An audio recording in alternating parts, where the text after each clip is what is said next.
Well, thanks, everybody. Whoa, all right.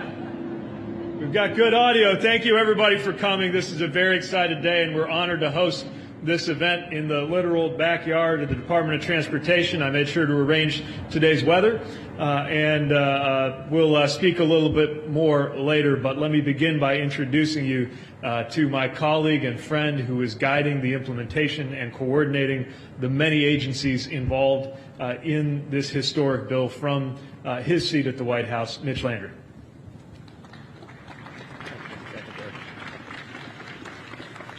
Thank you, Mr. Secretary, and it's great to see all of you on this fantastic day. I'm thrilled to be here with my great friend, Secretary Granholm and Gina McCarthy, and to the senators and congressmen and women who are here with us today that helped make this bill possible. Just 90 days ago, President Biden signed the bipartisan infrastructure law on November 15th, making a once-in-a-generation investment in the nation's infrastructure and the economic competitiveness a reality. This bill is, of course, a historic opportunity to rebuild America's roads, bridges, rails, expand access to safe drinking water, ensure that every American has access to high-speed internet, and to usher in a new era of American clean energy. But it's also an opportunity to bring back American manufacturing and ensure that we employ people in good-paying union jobs, leaving no person or no community behind. In our first nearly 90 days since the law was signed, this team has hit the ground running, is getting the job done, and has gotten us to this fantastic point today. We're focused on deep engagement with state, local, and tribal territorial governments. More than $85 billion have been announced and allocated to states for roads and bridges, water system, ports, airports, and more. 25% of this bill are all new programs like the one that is being discussed here today. The EV Charger program is a perfect example of how we are building a better America, because these investments, earlier this week by President Biden, he was able to announce a major EV charging manufacturing win with a company that will build Buy America compliant EV chargers in Tennessee. It is one of the many announcements that the President made in the last few months, including Siemens, General Motors, and ABB. Under President Biden and the bipartisan manufacturing infrastructure law, domestic manufacturing in America is roaring back. The bipartisan infrastructure law included a down payment on our EV future with more than $7 billion in funding to secure an American EV supply chain from materials processing to battery manufacturing and recycling, along with $7.5 billion to build out the first ever nationwide public EV charging network. Last year, we announced the Joint Office of Energy and Transportation, which will support and accelerate deployment of the national EV charging network, including by providing technical assistance to the states as they develop their comprehensive EV charging plans. This level of coordination is unprecedented on the federal level, and Secretary Buttigieg, Secretary Granholm, and Gina McCarthy are getting it done, and they're getting it done well. Because this is how we're going to win the future. One team, one fight mission to deliver results for the American people. Now, we talk a lot about building a better America. The build, of course, is really important, but the better is important as well. And the better means using products that are made in America. The better means creating good-paying union jobs. The better means addressing equity and leaving no person or no community behind. And the better means tackling the climate crisis and advancing environmental justice, investing in clean energy sources in communities all across America, all of which will help the economy grow, lower prices, and create greater opportunities for all of us. These new EV chargers will use American parts, iron and steel. They'll be installed up and down highway corridors across the country by IBEW workers, and the benefits will ripple out thousands of miles away. There's no question about it. America can lead the world in electric vehicles. This program today is an embodiment of all of those values, building a better America for us all. I thank all of my partners, and now I am so happy to introduce the person leading the President's climate effort, his domestic climate advisor. Please help me welcome Gina McCarthy.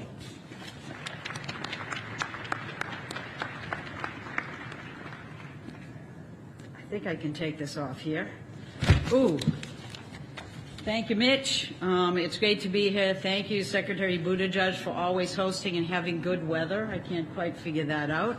And thank you, Secretary Granholm, for all of your tremendous leadership. I want to recognize today is really an important day.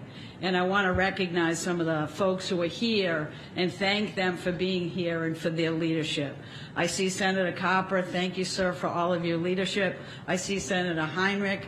I see is that you, Senator Hickenlooper? There you go. And I can't miss Representative Debbie Dingell. Congresswoman, you're always the best, and these are your issues, and we're so happy to be making progress. So, and I know there are others out there, but the masks always blind me, so you'll have to forgive me. But the President's vision on tackling the climate crisis is really all about opportunity. Opportunity we are seizing in electric vehicles right here, right now. EVs present a public health opportunity to deliver cleaner air all across our neighborhoods, and an economic opportunity to create high-quality jobs right here in the United States.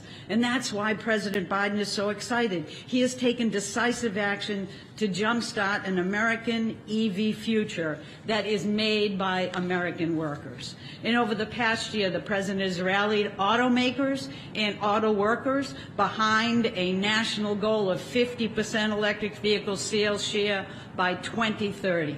Why? Because anyone who's ever driven an EV knows that they don't just help tackle the climate crisis and clean the air. They perform better, and the cost savings are amazing. So once you go EV, you are never going back. And to lead by example, thank you.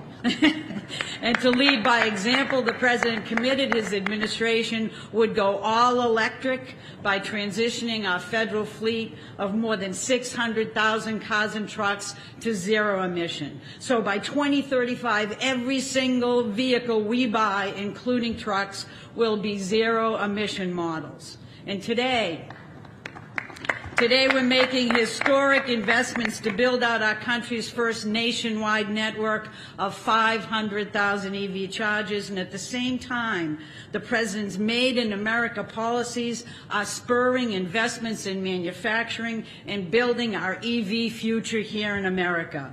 And you know what that means? You guessed it.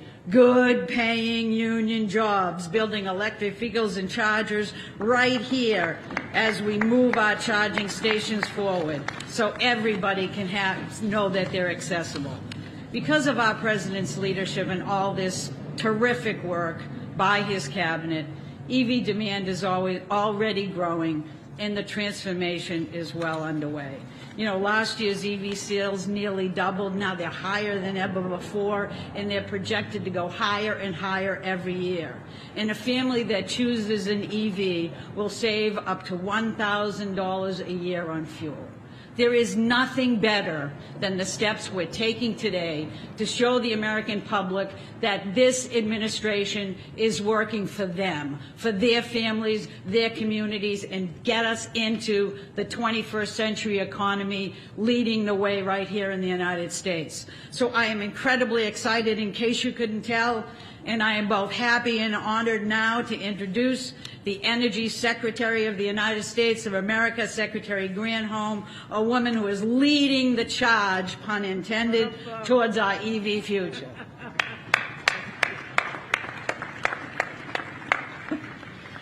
Thank you, Gina. So happy to be leading the charge with you. And I'm happy to be standing here sandwiched between our two electric vehicles. Secretary Buttigieg and I both have two of the electric vehicles that are in that 600,000 electric vehicle fleet, and more to come, obviously. So the future is electric, and this administration is moving toward it at lightning speed. So as Gina mentioned, in August, the President and the big three automakers stood side by side in the Rose Garden, I think with a number of those who are here, including Congresswoman Dingell, to be able to say that the private sector is committing that half of their fleet will be electric by 2030, which is amazing because, as Gina said, we are really moving in that direction so fast that we may even get there sooner than that. But we're not going to go electric fast enough if we don't have the ability to eliminate range anxiety for people and to be able to have them plug in wherever they live, wherever they work, wherever they want to head. And so today, to make sure that every American can not just purchase an electric vehicle, but use it wherever they go, we're so happy to be able to give guidance to the states across the country about how to access the funding in this, in the announcement today, which is $5 billion and the guidance for states for setting up to 500,000 electric vehicle charging ports across the country. That $5 billion will be part one of the effort that we are undergoing with the joint office between the Department of Energy and the Department of Transportation. This first tranche is really the spine of our transportation system. The preference will be for charging stations along highways and transportation corridors. Part two will be in partnership with states and local governments and tribal communities to make sure that this charging ability is in all communities, particularly in communities that have not had access to charging stations. We want to make sure that every community has the ability to not just have a vehicle, but charge it as well. So the detailed guidance, which is on the website, is being released today, and this joint office that we have set up will help every state decide on how and where they're going to be establishing these chargers. Analysis and training and advice will be through that joint office. And once we approve their plans, the plans will be due on August 1st, and once we approve their plans, we'll help the states to implement the funds and get the chargers into communities. Once we get shovels in the ground to put these chargers up, as Gina says, it is going to mean jobs, jobs, jobs, and more jobs in every pocket of the nation. I was recently in Virginia, and I met with an IBEW apprentice. Her name is Danielle Crowley. And she already gets health insurance. She has a 401k, and she's slated to get paid more than $30 an hour once she becomes a foreman. The jobs that are good-paying union jobs all over the country, in every pocket of this country, and the training that goes with it is a huge opportunity for communities. So the federal investment in EV charging is going to go a long way to boost local communities and to create this seamless national network that provides accessible charging for all. It is only one piece of the puzzle, though, because that $2.5 billion that remains is going to focus on charging deserts.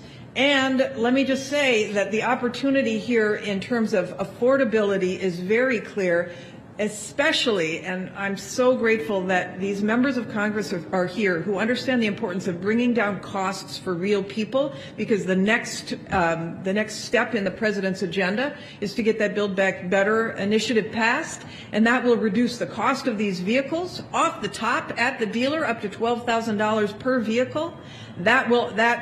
That next step is really the best answer to the inflation you're seeing, to reduce the costs for real people. Studies have shown that, for example, the Ford F-150, the new Ford pickup truck, the Lightning, is already 17% more affordable than the gas-powered pickup over the life of the vehicle. But if you add those off-the-top tax credits, it will be more affordable at this point of purchase, in addition to over the life of the vehicle. So taken together, an electric future comes into focus, and with it, good-paying jobs, good health, good communities across the nation. We are excited to get it done. I am excited also to partner with Secretary Pete Buttigieg and bring him back up right now.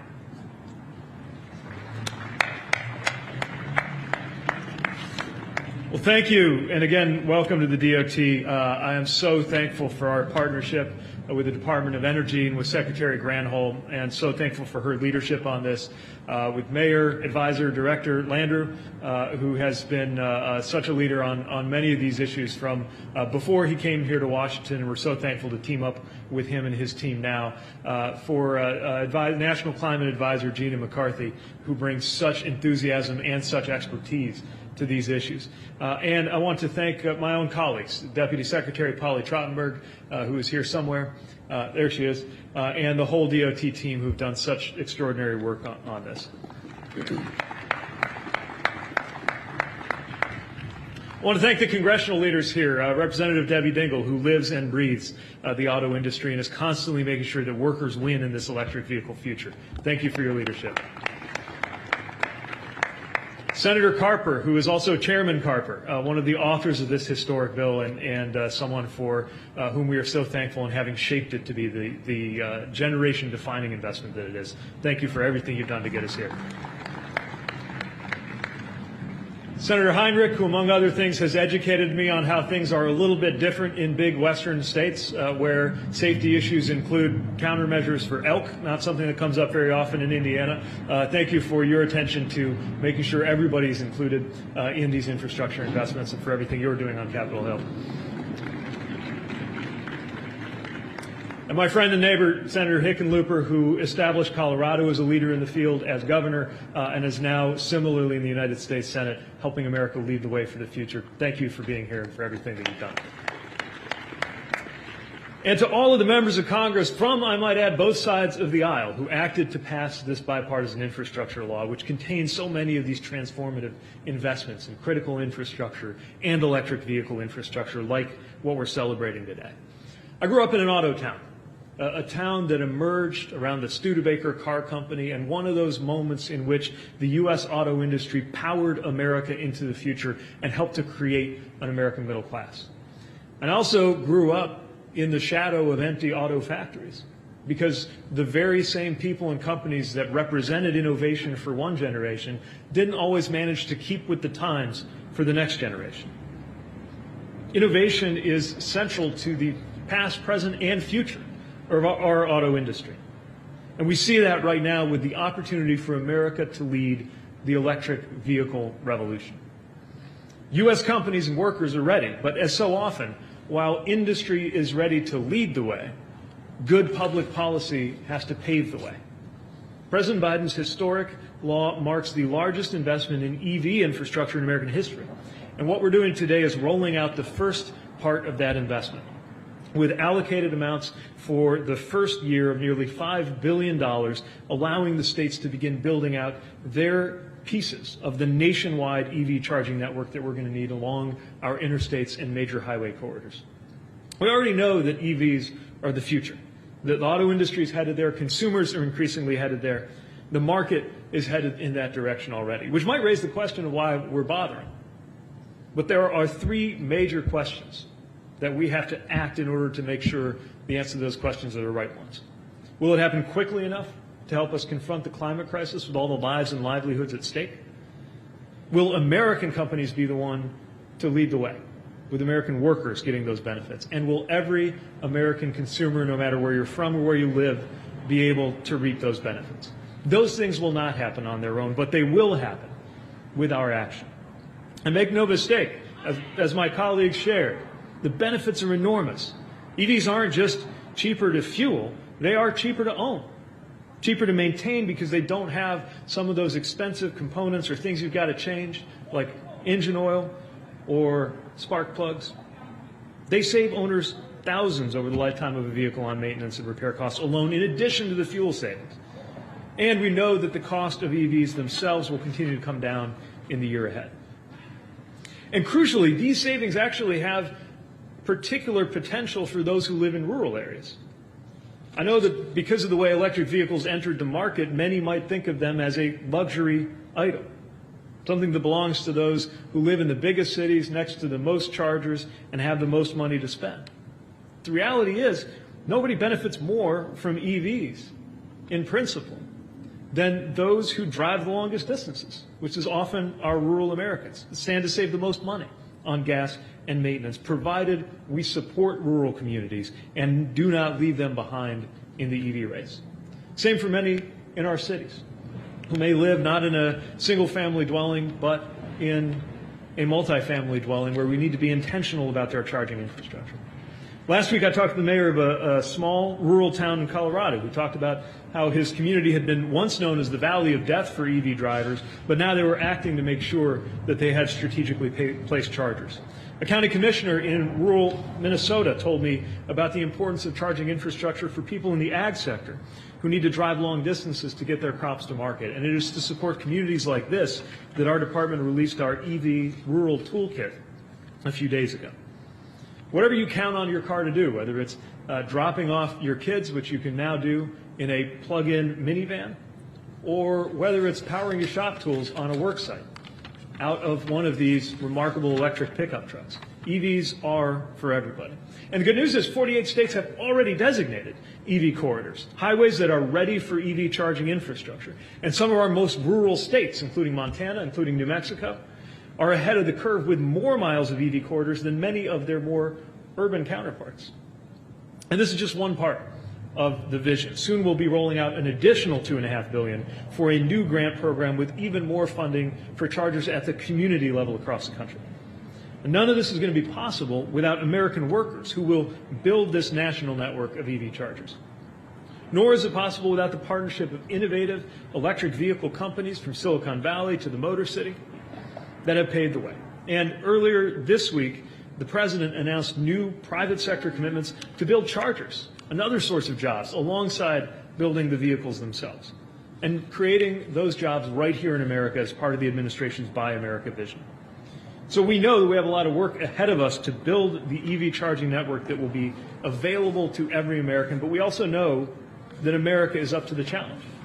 In the 1930s, President Roosevelt created the Tennessee Valley Authority and the Rural Electrification Administration to make sure that rural communities had the same access to electricity itself as big cities. In the 1950s, President Eisenhower insisted that the interstate highway system serve every corner of America. And now President Biden is building on that tradition and carrying it forward by teaming up with states and the private sector to build a nationwide network of EV chargers by 2030 to help create jobs, fight the climate change crisis, and ensure that this game-changing technology is affordable and accessible for every American. So we're so excited to be here, so thrilled by today's announcements. We are just getting warmed up and happy to take a few questions that will be quarterbacked by Danny from our press team.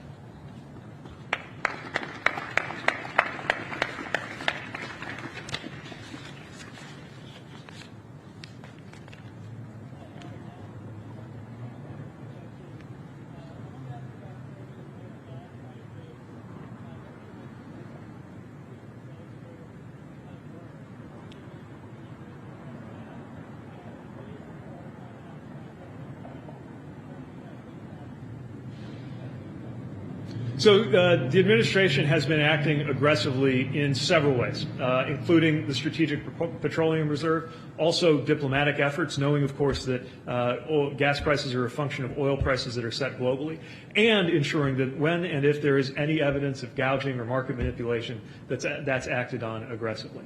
We also know, of course, that we can act to bring down prices across a family's budget, which is one of the reasons why the President has put forward measures that will reduce kitchen table costs on everything from insulin to electric vehicles and everything in between.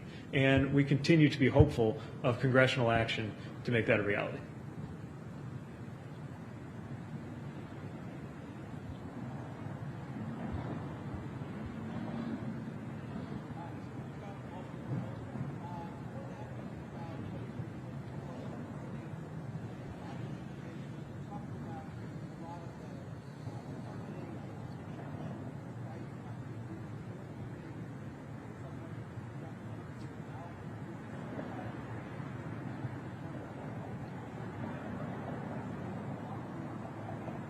So the states need to have their plans in by August 1st, and we are also going to be setting standards. We're not going to dictate to the states how to do this, but we do need to make sure that there are basic standards met around the interoperability of the chargers, around making sure that they actually benefit consumers, making sure that we meet our key policy goals. But I'm looking forward to the fact that the states will think of things that we never will here in Washington. For example, the flexibility in the bill really allows a lot of different states and private sector partners to take up different approaches in terms of whether to focus more on using the federal support for building and installation or whether to use them for operations and maintenance. I don't want to prejudge what's going to come in since today is really the day we're inviting those plans to come in, but we are looking forward to them and expect states to take it seriously and come through with some great ideas. Yeah.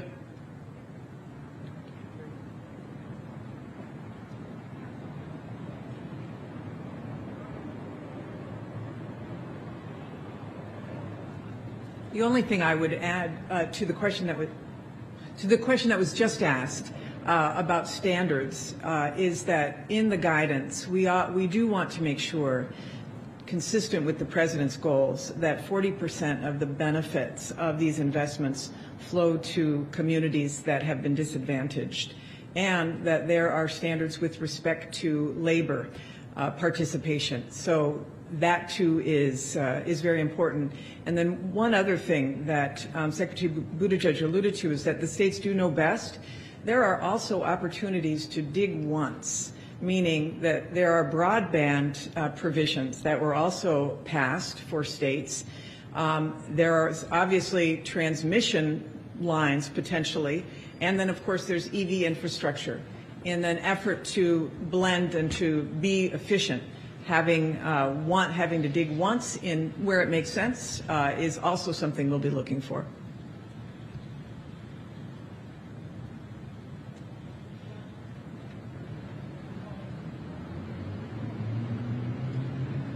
Sorry, louder.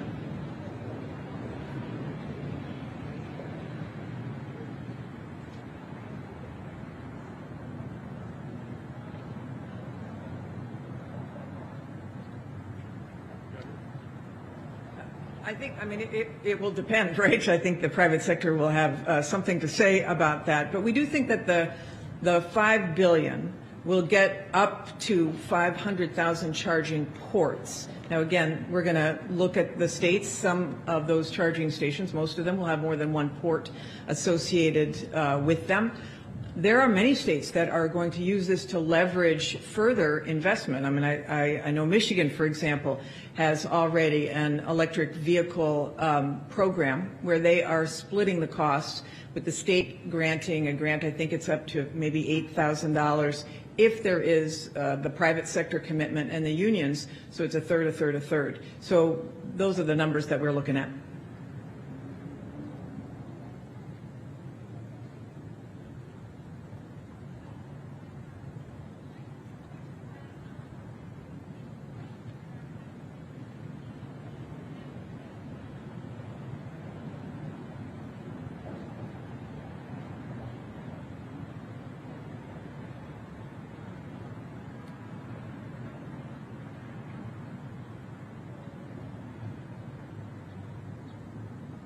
Yeah, there's no doubt that we need to continue to add both transmission capacity as well as zero carbon energy sources.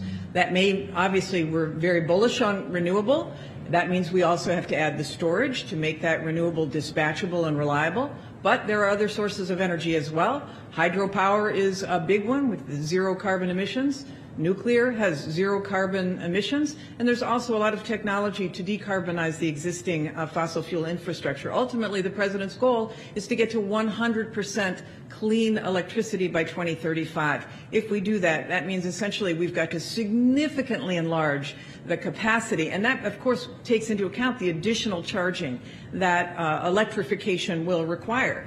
And that means electrifying everything, right, Senator Heinrich? So we will have to expand both the transmission grid as well as the sources of clean energy that we add to it in order to get to the President's goal.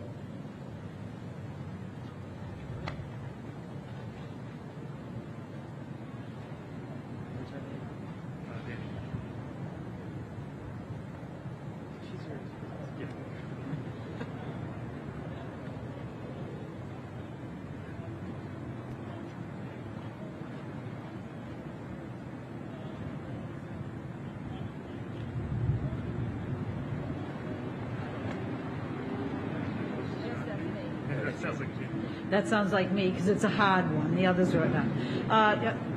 You know, we had and we continue to have a lot of discussions with the U.S. Postal Service. We were disappointed in the contract that was issued, but we know that there is work to be done together. We also know that the first tranche of vehicles is 50,000, and there are opportunities to make decisions after that. So we'll keep working with them, and we trust people outside will as well, because we think it's very important, especially since U.S. Postal Service vehicles are often in urban areas that have air pollution challenges. So there's a lot of considerations with this, and not just that we think electric vehicles will be less expensive to operate and run. They can likely, because of the amount of vehicles they're actually ordering, order them at significantly lower cost than they might have estimated quite a while ago when they looked at this. And also that they'll look at the opportunities they have to be the best neighbors possible and deliver the mail and clean up our air quality at the same time. So these conversations will continue, and obviously we're also looking to make sure that the Build Back Better Act gets passed, because there's significant resources in that to help our federal system to make the transition to zero electric vehicle emissions. So we're looking forward to all that happening, and we'll keep talking. There will always be pros and cons and setbacks, but as you look at the data today, the electric vehicles are getting cheaper. We know they're cleaner, and we know they're good to run, and we know that addresses the air quality challenges in a lot of communities. And we want to make sure that all those considerations are baked in to the decisions that are made, and I know they will be in the guidance document that's being put out today. Thanks, everyone. Thank you. All right. Can't hear you.